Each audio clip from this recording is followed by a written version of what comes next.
Adam, der sprach nach 7 Tagen: O Herr, ich muss dir sagen, die Erde ist schön.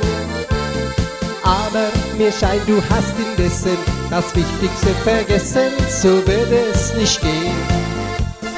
Menschen brauchen auch Musik und Gesang, fröhlichen Klang, ein Leben lang. Aber unser Herrgott lächelt und spricht: Du denkst an Böhmen nicht. Aus Böhmen kommt die Musik, sie ist der Schlüssel zum Glück. Und alle Türen sperrt sie auf, bis in den Himmel hinauf. Glaub mir, aus Böhmen kommt die Musik, zu Herzen geht jedes Stück.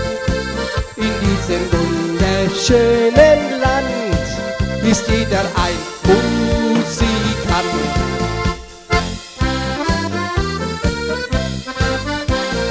Heute erklingt zur stillen Stunde ein Lied wie Rosamunde in Mollmoll, in Dur. Die Blumen, wie sie mit schönen Tönen die ganze Welt verwöhnen, wie machen sie's nur. Mitten in New York, in Rom und in Bern, auf Inseln ganz fern, da hört man es gern. Plötzlich trägt der Wind dir Töne ins Ohr, das kommt dir böhmisch vor.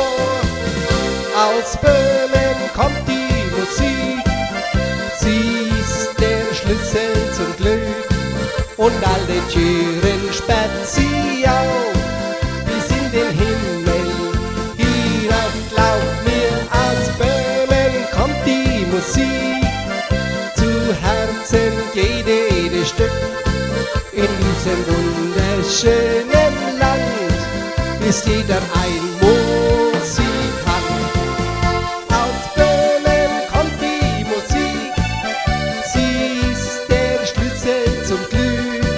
Und alle Türen sperrt sie auf, bis in den Himmel hinauf. Glaub mir, aus Böhmen kommt die Musik, im Herzen geht jedes Stück.